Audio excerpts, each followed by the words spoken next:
Hi everyone, welcome back to my channel. My name is Oluchi, a makeup artist and an esthetician. In this video, I will be comparing these two sunscreens. Yes, they're both from La Roche-Posay. They both look alike, yet they are different. So I'm going to break it down for you.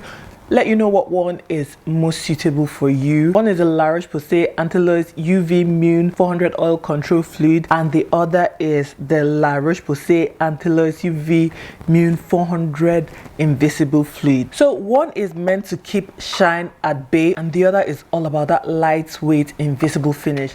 They both have SPF 50. They're both broad spectrum and they're enriched in vitamin E. Fragrance free and suitable for sensitive skin. Oil Control Fluid is made for blemish prone oily skin. It has this velvety matte finish when you apply it and allow it to set. It has oil absorbing technology which helps absorb oil for up to 12 hours. It's also good for, as a makeup grip. So it's good for people with oily skin. And so coming to the invisible fluid, this one is lightweight and it blends in easily. It doesn't leave white cast. It leaves a bit of glow to the skin. So this is suitable for people with combination to dry skin because of that, dewy finish it leaves. So now let's do a side-by-side comparison.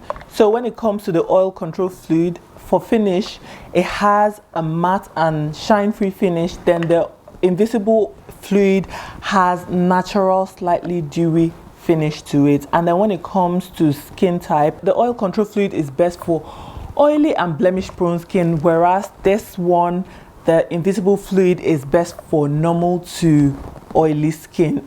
In my opinion, this can go for everyone, like all skin type. When it comes to the texture, the Oil Control Fluid feels velvety, and then this one feels light and watery. So this is a bit thicker and this Invisible Fluid is lighter in consistency. And then the Oil Control Fluid is excellent for long wear. Is great as, you could use it as a primer, whereas this one is very lightweight and it is glowy. So this is amazing. It can be worn all by itself for that glow finish. The Oil Control Fluid, when it comes to leaving casts on the face, white cast, it leaves very minimal white cast which over time blends in, whereas this one does not leave any cast at all. After all, what do I think about both of them? If you have oily skin, acne prone skin, go for the Oil Control Fluid one. If you don't mind, it feels slightly heavy, but if you want a lightweight watery feel with dewy finish, go for the Invisible Fluid. And this can also be used by people with oily skin. So for the longest, I have always used the Invisible Fluid, and I only recently got this Oil Control Fluid. So moving forward, what one will I personally be repurchasing, bearing in mind that I have oily skin, oily to combination skin?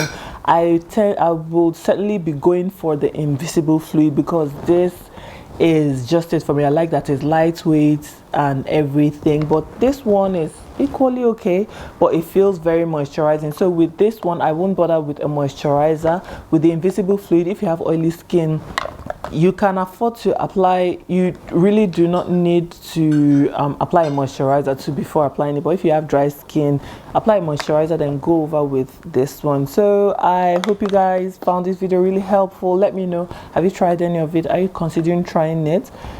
Let me know in the comment section. And with all that being said, I will catch you in my next one. Thank you for watching. Bye.